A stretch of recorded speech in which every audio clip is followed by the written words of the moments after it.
Hi, this is Troy Teeples with Ready Preppers. I'm here with Tom with Plan B Supply, and he's going to be talking a little bit about this truck and about emergency evac vehicles and other things that we want to know. So Tom, tell us a little bit. Sure. Well, thanks for having me today. What we have here is a basic military vehicle that we've done a little bit of work to. But before we cover that, I want to go through a couple of items of why we do what we do with these vehicles in the emergency preparedness and evacuation world. Most of our customers nowadays happen to be in that realm, in the emergency preparedness realm. And so for us, when we got into this, the most capable vehicle that we could find that kind of covered all of the areas that we were concerned with happened to be the older military vehicles. Older, I mean, because one of our concerns was being EMP proof. And so all of the other vehicles that we know of, unless you're taking like an old truck and doing a lot of modifications to it to make it EMP proof, spending a lot of money to do it and still have about a quarter of the capabilities that this does, we chose this vehicle for that. So some of the advantages of using this is it can hold a ton of weight. I mean, you can put every person, your neighbor, grandma, whoever on the truck with all your supplies and get and go. And weight wise, you can't do that with any other vehicle. I can get my whole family on board. If I want to throw a year's supply of food on, traditional or freeze dried. If I wanted to get water on board and carry that with me, I can carry so many different things that I can't carry with any other vehicle. Some of my customers have chosen to add extra fuel tanks. One of my customers added 300 gallons of fuel. That'll get you a long way. If the power goes down and you can't go to the gas station at that point and fill up with fuel because the pumps are down, your truck's full. Now you have 300 gallons. 300 gallons times 8 miles a gallon, you're going to go a long way to get out of harm's way. And that was our purpose, to be able to get someone, their family, their gear to a position that's safe. And then with that same fuel, they can come back and help if they want, if they so chose. Most of our customers are in that area. I have people coming who want to purchase these vehicles to help other people. I had a guy up who was he was a detective in Price, and the reason he bought it, he didn't know for sure why. He lived in Price. In his mind, he was already bugged out. But he wanted to be able to help people, and if that meant, if the earthquake was bad enough, that meant hauling people back up to where he was, then that's what it would be for. But a lot of good people turning out, making decisions that would benefit them and their family with this type of preparedness, but then also other people. Whether it's an earthquake, whether it's a flood, these trucks are so capable to providing some of the, those essentials that's why we chose it. So let's go over a few. Now one of them, you can see this one has a custom bumper. Not all of them look this snazzy, but we have a custom bumper that we have a 17,500 pound electric winch on it. Now we went electric for a couple reasons. One of the reasons we did is because they turn your wheels, meaning you can have your drivetrain engaged at the same time as operating the electric winch. So the military, they have a PTO driven winch, which is run off the hydraulics of the vehicle, but you have to have the vehicle on neutral to do it. So you can't turn your wheels and operate the winch at the same time. They're great for pulling other vehicles out, but horrible for getting you out. So we went with the electric and try to talk people. Most people who are buying them, unless they're buying them in groups, they're not going to have that the opportunity to have someone else pull them out. No other vehicle, because of its weight, is going to help pull you out, other than another military truck. So having an electric winch is one of those things that if you get stuck, it's kind of vital that you have to get yourself out. If you're in deep water, you can hook up your winch, operate the winch and the truck at the same time. So the difference between this winch and another is this will get you out. Yeah. Where a lot of the others will be great if you're helping somebody, but right. Won't be great for yourself. Right. Okay. And so does this operate completely independent? It is. You can run it. You can run it. There's handheld device. You can run it from outside, or right from the dash, so right from the driver's seat. So as you're driving, you can have it engaged, steering, driving, and pulling from the winch itself. And I can imagine nobody wants to get hit by this thing. Yes, indeed, yeah. It'll probably protect your truck. Right. Now, unfortunately, one of the drawbacks is, I mean, people still cut you off just like you're a little car, but they don't realize that they're the one. It's just like cutting off a diesel, right? Well, in this bumper, that's the height of their back seat. So whoever's in their car, trust me, that's not hitting their bumper. Right. It's the glass window on their back seat. They don't care. They just cut you off anyway and go on their merry way. But now I don't ever worry about me getting hurt in one of these trucks when I'm driving it. I always worry about someone else coming in front of me and slamming on the brakes or something like that, and then them getting hurt. And then these, just tell us. They're just tow points. So you got 4 different tow points. Well, so originally the military had them that way. They have them. They can tow from them. They can drop them out of airplanes, which sounds weird on this size of a truck, but it's been done. And so they have these big lift points on them. This one's a little awkward because we built this out. This one will be switched to a flat or pulled off altogether, but yeah, we just have a couple lift points on it that are original to the truck. So we've upgraded this one to LED lighting. The LED lighting's a little bit better as far as the light that comes out of them. And one of the most common problems someone has, the technicals to the truck are a little bit different. I mean, you get out of your car now, your lights automatically go off. Well, these don't even come on until you turn on a switch.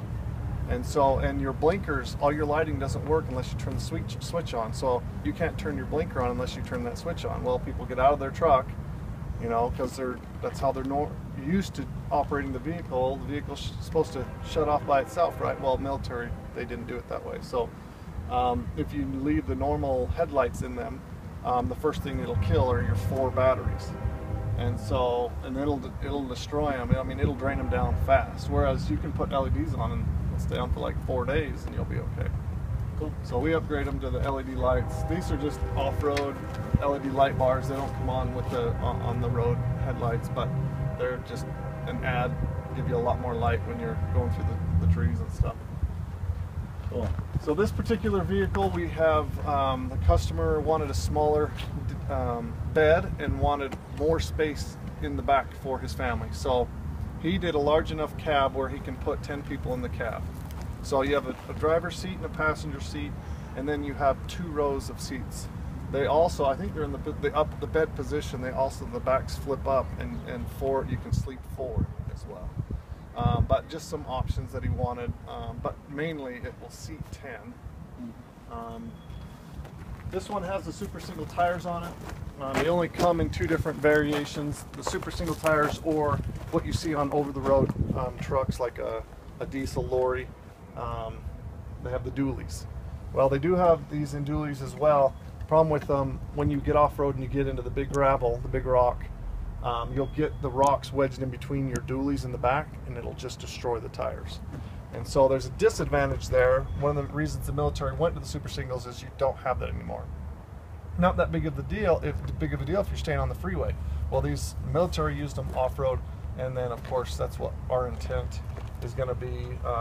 If it ever hits the fan, then we're going to be off-road. So super singles are our favorite. They also give you height.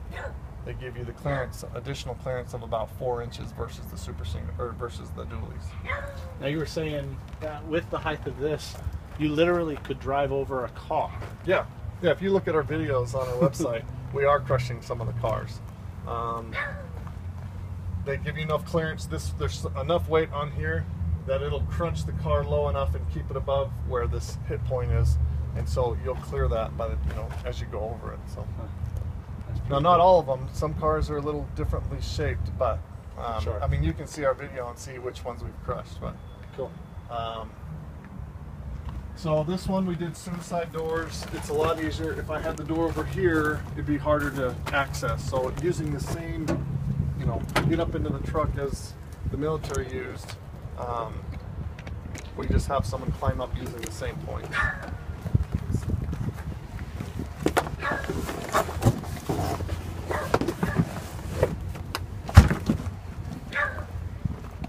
Here are the seats. The back is in the down position. It can go up in the bed position. This one is in bed position.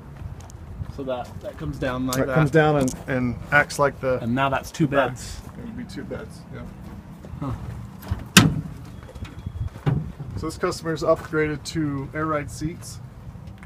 This truck still is a work in progress. You can see the turret at the top. This truck from the military had a turret base, and the customer wanted to continue that, keep that turret base on there. And so we're still in the middle of finishing that. You can put a gun turret up there. Actually hook a machine gun to. Yep.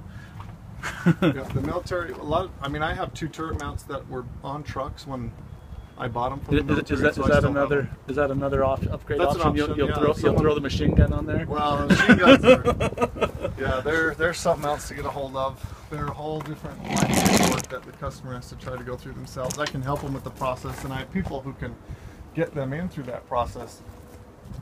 But it is very expensive to get anything fully auto. Huh. So anything papered fully auto, even a 308, you know, newer than 1980, forget it. But well, you can do it newer, but I mean, it just gets real expensive. At that point, it's usually not worth it. So far we've talked about the bumpers, which are very important for towing yourself, getting yourself out of a jam, getting somebody else out of a jam, not obviously for strength in case you have to run over anything. Right. The tires to run over stuff. The bed, which you say, how many people in here? 10? You can put 10 in here. 10 people and sleep 4. Yeah. So, you know, sleep 4 right inside the truck, which gives you a lot of protection. Yeah. Wow. So far, there's been a lot of things you talked about that are very useful for me. If I'm going to bug out with my family, there's a lot of different things that I may not have thought about before about getting out. Now, when we make an extended cab here, typically the military trucks had the spare tire behind the cab, and we eat that space up during because we're making the stretched cab. And so what we'll do, we've got to put that tire somewhere. So either we put it in the bed, and most people don't like it in the extended cab vans. And so what we'll do is we'll put it up on the supplier rack, and the customer will also put it up on the rack. So this one has a very large rack. It's 8 by 10. You could, if you want to, put a tent up there and sleep as well. That's where the other 6 go. That's where the other 6 could go. You bet. 4 adults Put all and your 6 gear kids. in the back and then get up on the roof. So we're passing some other things. Is this storage? This is your battery box. Oh, okay. 4 batteries. So you there's said, 4 right? military batteries, which are a larger battery, and this is just a standard. Standard toolbox that comes on the trucks. And you could replace this with another 100 something gallons of gas if you wanted. Right.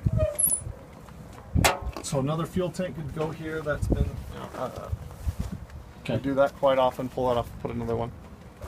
To get more tanks, if you want another storage, we can drop these bars and fit another one here. And so they could actually get, or put a larger toolbox there than that one.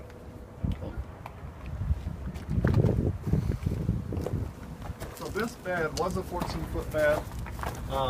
Because of the extension on the cab, we actually cut it down. You can see the weld here. But what we did is we cut the middle section out of the truck so that now this still drops down just like they did when we got it from the military. The tailgate drops down just like it did. This one is getting troop seating, so it'll have the troop seats. Even though we've cut it down, we've just cut down the troop seats. So that'll go on it, and they'll have a tarp that goes on it as well. Explain that, because what's a troop seat? Troop seat is just basically a bench seat that sits in these stake side rails, and so it's just a bench. So you can fit 10 people on this side and 10. Well, sorry. If they're in the back, 5 people on each of them. Okay. 5 full-grown men on each side. So you can put 10 people in seats in the back here. Okay.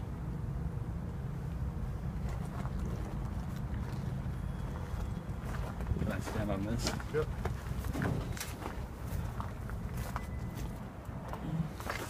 Put a picture in there.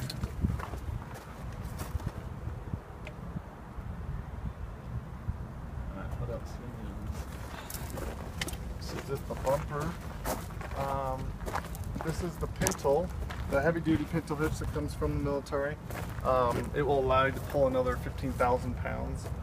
The trailer behind. on the truck they have air connections. The truck does have an onboard air compressor, so you can run air tools with them. If you're low on air on one of your tires is low, you hook your tool up to the other end of that and fill up your tires with it.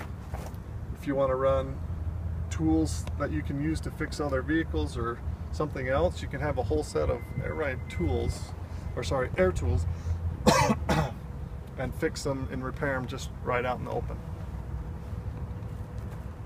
You can see the air intake. This is the height of your air, so that looks like it can be deeper than you are when you're sitting in the cab, and that's probably the case. So as long as you don't have water going down that tube, then this truck can drive, and as long as whatever you're driving through, you're not hitting logs and stuff. But that's some pretty deep water. So can you go all the way to the top? Water can go all the way up there before this? Before it'll flood into the motor, yeah. Wow. Yeah, and we had it,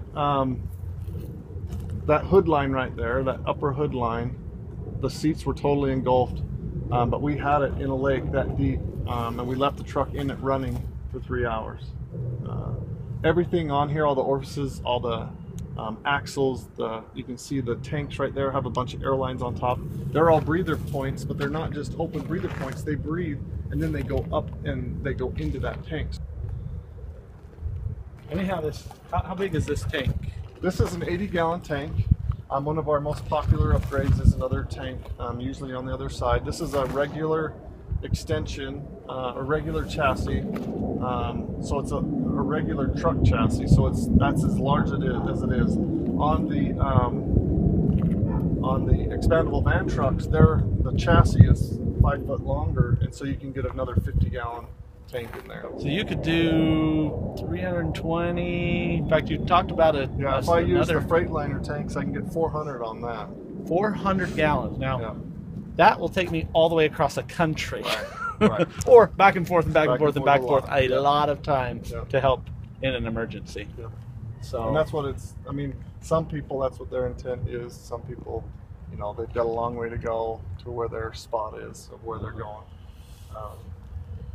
So a lot of people want as much fuel as possible on them. And so changing over, even taking off a tank like this and putting on a 120-gallon tank people are buying it and doing. Even though that's only 40 more gallons, that's still 40 more gallons. Yeah. Now the top doesn't come standard, right? No, military trucks never put the safari racks on them. That's all fabbed. We put all of that up there. Another benefit to the fuels is these are 100% mechanical motors, and so with everything that we do, I mean, you can run alternative fuels through them. So if you make a biodiesel, it can do biodiesel. If you want to run, if you get in a pinch, you need to run just vegetable oil, it'll burn vegetable oil. The pump doesn't like it as much because it's thicker viscosity. But if you have a little bit of diesel, you can cut that up, cut that and run a little, and thin that oil out a little bit, and then it'll run really good. Also, in an emergency situation, if you had a vehicle just sitting there like that one, say it was out of fuel, and which vehicles would be, and you traded someone a day's worth of food for the oils in there, they might give up their oils. Well, you take that oil, you filter it, you cut it with diesel, and now you've doubled your capacity. So you can take oil out of the car, because that's been one of my things in emergency. All of a sudden everybody runs out of gas, right? Yeah. Well, and gasoline. Great, everybody's used their gas or whatever. It's like, well, now what do you do? Yep. You can't get any more gas. So you're saying, now I can go get all the oil that nobody else can really use. Yeah. I mean, very few. Right. No, they can't use the oil in there, so they're going to say, well, the car's useless to me. Right. But if you can, so I'll sell you the oil, because that food is now worth more than that useless vehicle, yeah. because I can't run it, I can't get gas. Right. Now you can take the oil, mix it in with, filter it, mix it in with a little bit more diesel. Yeah. Or gasoline. Or if you have some gas, so a little bit, now you've got a lot of extra fuel. Doubled it. So it's 50-50 on the mixture on diesel. So half oil, half diesel. If you're running gasoline, it's 80% oil, 20% gasoline. Wow. So because there's a lot of energy in gasoline, and it's also really thin. So here's a thought. Other side, it's you just put gasoline in it. Now you've got 80 gallons of gasoline that you can make a lot of fuel with on your diesel side. Make 320 gallons of fuel with your 80-gallon tank. Right. Holy cow. Yeah. Cool. So, well, thank you. This is a great opportunity for us to figure out what we can do if we need to bug out. Right. You know, we're not going to be able to take our house. Right. So now we have our house on wheels that will provide protection, provide transportation, allow us to get to that point where we need to be, where we're safe, and provide a lot of the other amenities of living away from home and traveling there and doing that. So, amazing vehicles. They are.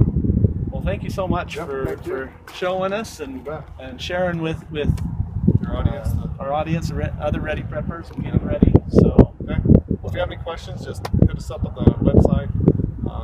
We can be contacted. We can, we answer our phones. Dan and I are the owners, and we always answer the phones. So just call us if you have any questions. all right. Thank you very much.